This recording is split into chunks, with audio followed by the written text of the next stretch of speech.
The Time Machine by H.G. Wells. Chapter 3. I told some of you last Thursday of the principles of the Time Machine, and showed you the actual thing itself, incomplete in the workshop. There it is now, a little travel-worn truly, and one of the ivory bars is cracked, and a brass rail bent, but the rest of it's sound enough. I expected to finish it on Friday, but on Friday, when the putting together was nearly done, I found that one of the nickel bars was exactly 1 inch too short, and this I had to get remade, so that the thing was not complete until this morning. It was at 10 o'clock today that the first of all time machines began its career. I gave it a last tap, tried all the screws again, put one more drop of oil on the quartz rod, and sat myself in the saddle. I suppose a suicide who holds a pistol to his skull feels much the same wonder at what will come next as I felt then. I took the starting lever in one hand and the stopping one in the other, pressed the first, and almost immediately the second. I seemed to reel. I felt a nightmare sensation of falling, and looking round, I saw the laboratory exactly as before. Had anything happened? For a moment I suspected that my intellect had tricked me. Then I noted the clock. A moment before, as it seemed, it had stood at a minute or so past 10. Now it was nearly half-past 3. I drew a breath, set my teeth, gripped the starting lever with both hands, and went off with a thud. The laboratory got hazy and went dark. Mrs. Watchett came in and walked, apparently without seeing me, towards the garden door. I suppose it took her a minute or so to traverse the place, but to me she seemed to shoot across the room like a rocket. I pressed the lever over to its extreme position. The night came like the turning out of a lamp, and in another moment came tomorrow. The laboratory grew faint and hazy, then fainter and ever fainter. Tomorrow night came black, then day again, night again, day again, faster and faster still. An eddying murmur filled my ears, and a strange, dumb confusedness descended on my mind. I'm afraid I cannot convey the peculiar sensations of time travelling. They are excessively unpleasant. There is a feeling exactly like that one has upon a switchback, of a helpless, headlong motion. I felt the same horrible anticipation, too, of an imminent smash. As I put on pace, night followed day like the flapping of a black wing.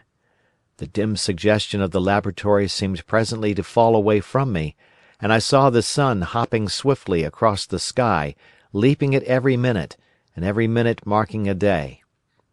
I supposed the laboratory had been destroyed, and I had come into the open air. I had a dim impression of scaffolding, but I was already going too fast to be conscious of any moving things. The slowest snail that ever crawled dashed by too fast for me. The twinkling succession of darkness and light was excessively painful to the eye. Then, in the intermittent darknesses, I saw the moon spinning swiftly through her quarters from new to full, and had a faint glimpse of the circling stars. Presently, as I went on, still gaining velocity, the palpitation of night and day merged into one continuous greyness. The sky took on a wonderful deepness of blue, a splendid luminous colour like that of early twilight. The jerking sun became a streak of fire, a brilliant arch in space. The moon a fainter fluctuating band, and I could see nothing of the stars, save now and then a brighter circle flickering in the blue. The landscape was misty and vague. I was still on the hillside upon which this house now stands, and the shoulder rose above me grey and dim. I saw trees growing and changing like puffs of vapour, now brown, now green. They grew, spread, shivered, and passed away. I saw huge buildings rise up faint and fair, and pass like dreams. The whole surface of the earth seemed changed, melting and flowing under my eyes. The little hands upon the dials that registered my speed raced round faster and faster. Presently I noted that the sun belt swayed up and down, from solstice to solstice, in a minute or less, and that consequently my pace was over a year a minute, and minute by minute The white snow flashed across the world and vanished, and was followed by the bright, brief green of spring. The unpleasant sensations of the start were less poignant now. They merged at last into a kind of hysterical exhilaration. I remarked indeed a clumsy swaying of the machine, for which I was unable to account. But my mind was too confused to attend to it, so with a kind of madness growing upon me, I flung myself into futurity. At first I scarce thought of stopping, scarce thought of anything but these new sensations. But presently a fresh series of impressions grew up in my mind, a certain curiosity, and therewith a certain dread, until at last they took complete possession of me. What strange developments of humanity, what wonderful advances upon our rudimentary civilization, I thought, might not appear when I came to look nearly into the dim elusive world that raced and fluctuated before my eyes. I saw great and splendid architecture rising about me, more massive than any buildings of our own time, and yet, as it seemed, built of glimmer and mist. I saw a richer green flow up the hillside and remain there, without any wintry intermission. Even through the veil of my confusion the earth seemed very fair, and so my mind came round to the business of stopping. The peculiar risk lay in the possibility of my finding some substance in the space which I, or the machine, occupied. So long as I travelled at a high velocity through time, this scarcely mattered. I was, so to speak, attenuated, was slipping like a vapour through the interstices of intervening substances. But to come to a stop involved the jamming of myself, molecule by molecule, into whatever lay in my way, meant bringing my atoms into such intimate contact with those of the obstacle that a profound chemical reaction, possibly a far-reaching explosion, would result, and blow myself and my apparatus out of all possible dimensions, into the unknown. This possibility had occurred to me again and again while I was making the machine, but then I had cheerfully accepted it as an unavoidable risk, one of the risks a man has got to take. Now the risk was inevitable, I no longer saw it in the same cheerful light. The fact is that, insensibly, the absolute strangeness of everything, the sickly jarring and swaying of the machine, above all, the feeling of prolonged falling, had absolutely upset my nerve. I told myself that I could never stop, and with a gust of petulance I resolved to stop forthwith. Like an impatient fool I lugged over the lever, and incontinently the thing went reeling over, and I was flung headlong through the air. There was the sound of a clap of thunder in my ears. I may have been stunned for a moment. A pitiless hail was hissing round me, and I was sitting on soft turf in front of the overset machine. Everything still seemed grey, but presently I remarked that the confusion in my ears was gone. I looked round me. I was on what seemed to be a little lawn in a garden, surrounded by rhododendron bushes, and I noticed that their mauve and purple blossoms were dropping in a shower under the beating of the hailstones. The rebounding, dancing hail hung in a cloud over the machine, and drove along the ground like smoke. In a moment I was wet to the skin. "Fine hospitality," said I, "to a man who has travelled innumerable years to see you." Presently I thought what a fool I was to get wet. I stood up and looked round me. A colossal figure, carved apparently in some white stone, loomed indistinctly beyond the rhododendrons through the hazy downpour, but all else of the world was invisible.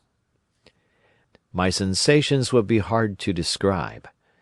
As the columns of hail grew thinner, I saw the white figure more distinctly. It was very large, for a silver birch tree touched its shoulder. It was of white marble, in shape something like a winged sphinx, but the wings, instead of being carried vertically at the sides, were spread so that it seemed to hover.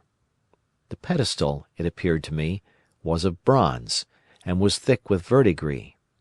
It chanced that the face was towards me. The sightless eyes seemed to watch me. There was the faint shadow of a smile on the lips. It was greatly weather-worn, and that imparted an unpleasant suggestion of disease.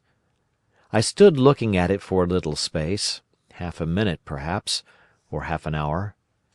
It seemed to advance and to recede as the hail drove before it, denser or thinner. At last I tore my eyes from it for a moment, and saw that the hail curtain had worn threadbare, and that the sky was lightening with the promise of the sun. I looked up again at the crouching white shape, and the full temerity of my voyage came suddenly upon me. What might appear when that hazy curtain was altogether withdrawn? What might not have happened to men? What if cruelty had grown into a common passion? What if in this interval the race had lost its manliness and had developed into something inhuman, unsympathetic, and overwhelmingly powerful? I might seem some old-world savage animal, only the more dreadful and disgusting for our common likeness, a foul creature to be incontinently slain. Already I saw other vast shapes, huge buildings with intricate parapets and tall columns, with a wooded hillside dimly creeping in upon me through the lessening storm. I was seized with a panic fear. I turned frantically to the Time Machine, and strove hard to readjust it. As I did so, the shafts of the sun smote through the thunderstorm. The grey downpour was swept aside and vanished like the trailing garments of a ghost. Above me, in the intense blue of the summer sky, some faint brown shreds of cloud whirled into nothingness. The great buildings about me stood out clear and distinct, shining with the wet of the thunderstorm, and picked out in white by the unmelted hailstones piled along their courses. I felt naked in a strange world. I felt as perhaps a bird may feel in the clear air, knowing the hawk wings above and will swoop. My fear grew to frenzy.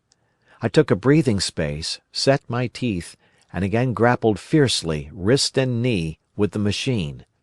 It gave under my desperate onset, and turned over. It struck my chin violently.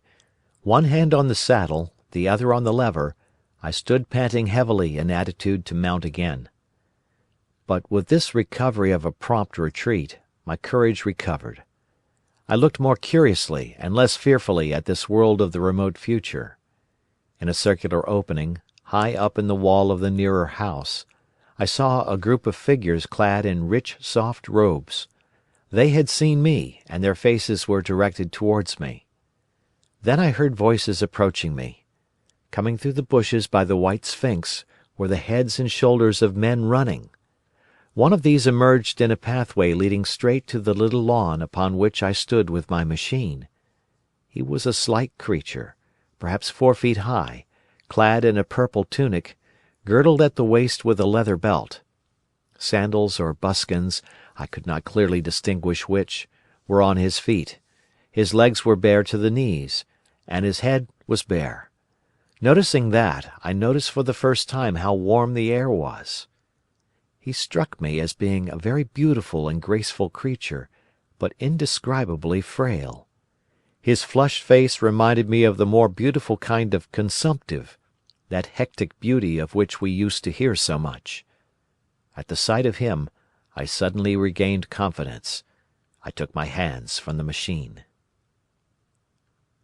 End of chapter.